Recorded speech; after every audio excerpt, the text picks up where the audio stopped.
questions from you. So moving forwards, बच्चों आप क्या करते थे? आपको हर एक ड्यू डेट दिया है तो आप क्या करते थे? 3 days ऑफ ग्रेस पीरियड उसमें ऐड करते हो, बराबर है? Yes, sir. Yes, sir. Yes, sir. But bill payable on demand, और उसको ही दूसरा वर्ड है डिमांड बिल। याद रखो बच्चों, बिल पेबल और demand bill, this is the one of the category of bills of exchange. Bill payable on demand, या फिर उसको ही आप शॉर्ट में बोल सकते हो डिमांड बिल अगर दिया है तो you will not add grace days in that bill. So एक ही काइंड ऑफ बिल है, एक ही टाइप ऑफ बिल है जिसमें 3 days के ग्रेस पीरियड ऐड नहीं होते हैं। Clear? Yes, sir. Yes, sir. सो अगर आपको क्वेश्चन में दिया जाता है it is bill payable on demand, तो आप 3 दिन के ग्रेस पीरियड उसमें ऐड नहीं करोगे। सो दिस इज द सिर्फ ये थ्योरेटिकल क्वेश्चन है, ऐसे क्वेश्चन में नहीं आता है, बट आपको एमसीक्यू में आ सकता है। In dash bill grace days are not added. So demand bill उसको बोल सकते हो, या फिर bill payable on demand. So write somewhere in your book these are, देखो bills of exchange is normally prone for lot of MCQs also. ये chapter में से बहुत सारे एमसीक्यूज भी आने के चांसेस ज्यादा रहते हैं। सो जो भी मेरे को लगता है मैं आपको बताता हूँ।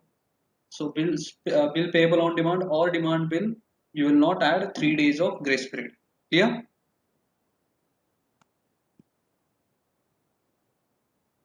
Yes, sir. Yes, sir. किसी को कोई डाउट है बच्चों?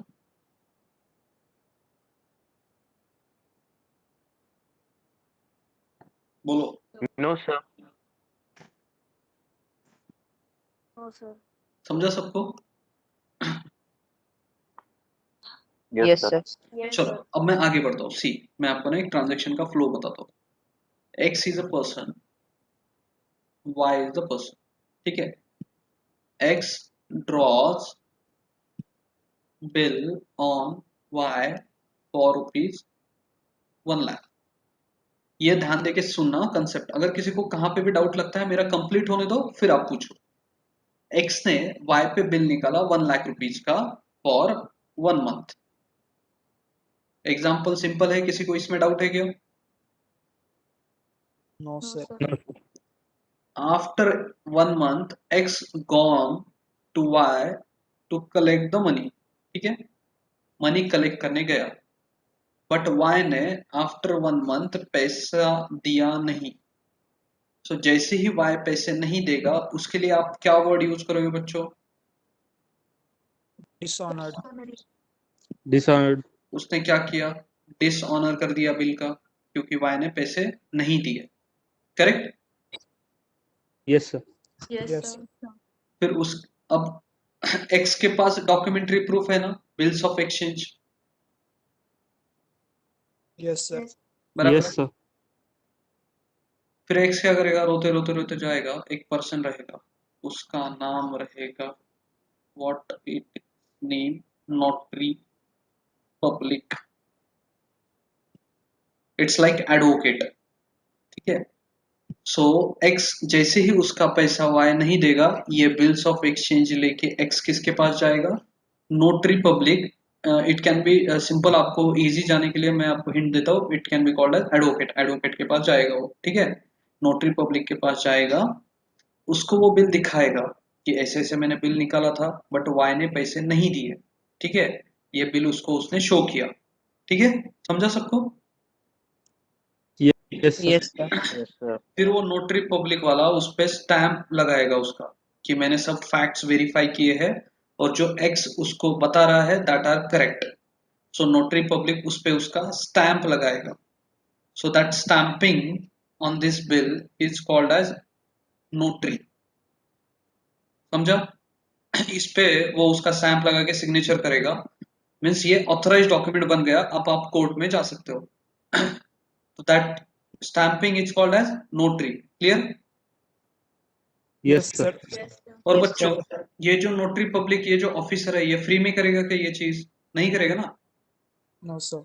No, sir. तो x को उसको कुछ चार्जेस पे करने पड़ेंगे और x उसको जो चार्जेस पे करेगा वो चार्जेस को आप वर्ड क्या यूज करोगे? एक second. Notary charges. Noting charges. Only noting charges, huh? So charges which are paid to the notary public are called as notary charges, noting charges. So again I will explain. See, x ने y पे bill निकाला था और rupees 10,000 1 lakh 1 month के लिए उसने bill निकाला था। फिर after 1 month x gone to the y to take the money, collect the money, but y didn't pay the money. जैसे ही y पैसा नहीं देगा, that point will be called as dishonour of the bill, means उसने पैसे नहीं दिए।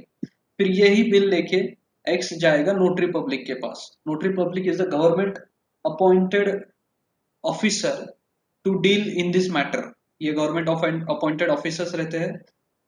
तो इसके पास जाएगा एक्स उसको बिल शो करेगा, ये पूरे फैक्ट्स वेरीफाई करेगा और फिर उसका स्टैम्प उस पर पुट अप करेगा। So that process is called as notary. Clear? Yes, sir. Yes, sir.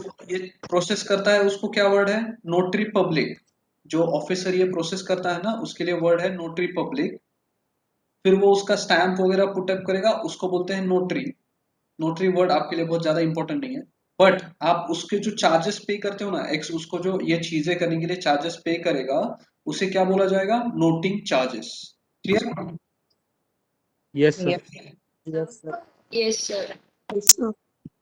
तो ये पूरा प्रोसेस समझा बच्चों? Yes, sir. Yes, sir. Yes, sir. और ये नोटिंग चार्जेस एक्स बाद में किससे वसूल करेगा? वाई से वसूल करेगा ना, जब भी चांस मिलेगा। Yes, sir. Yes, sir. Yes. Yes, sir.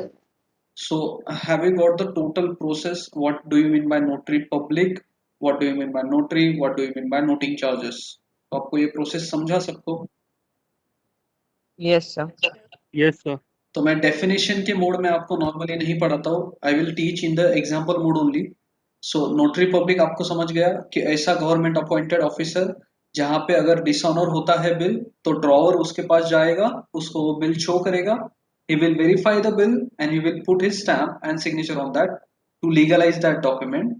और फिर उसके लिए जो चार्जेस लगेंगे, that charges will be paid by x only. X पे करेगा क्योंकि वाई ने पैसे ही नहीं दिए, सो एक्स पे करेगा। तो उस वो चार्जेस को आप क्या वर्ड यूज करोगे? Noting charges.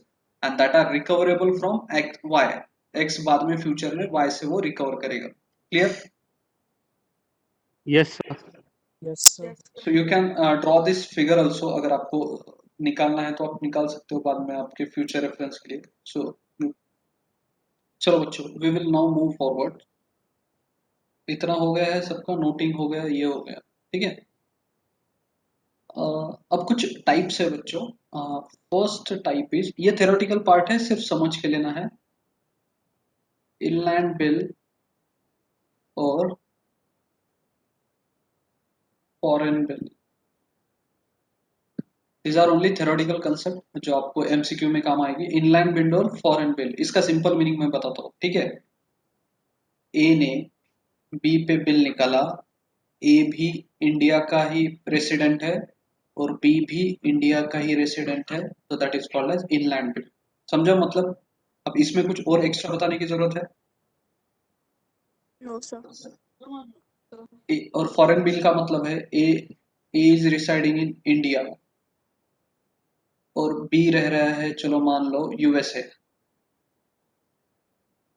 तो बच्चों, जहां पे drawee and drawer and drawee are in the same country, A ने बी पे बिल निकाला है, ए भी इंडिया का है और बी भी इंडिया का है, और ये bill payable is in India only, bill is payable in India only, so it will be called as inland bill. But foreign bill में क्या है कि ए इंडिया में है, बी यूएसए में है, सो यूएसए का पर्सन कहाँ पे कर रहा है? इंडिया में पे कर रहा है, so that bill will be called as foreign bill। clear? Yes, sir. Yes, sir. so inland bill और foreign bill में किसी को कोई डाउट है? No, sir. No, No, sir. No, sir. पक्का? Yes, sir. Yes, sir. चुपचाप मत बैठो बच्चों, कुछ भी नहीं समझ में आ रहा है ना तो पूछो, क्योंकि this chapter is also for CA foundation. each and every chapter is for CA foundation, but this is specifically a separate topic। so done? यहाँ तक किसी को कोई doubt? No, sir. Again, there are 38 participants. All of I am considering will rejoin. चलो rejoin करो फटाफट.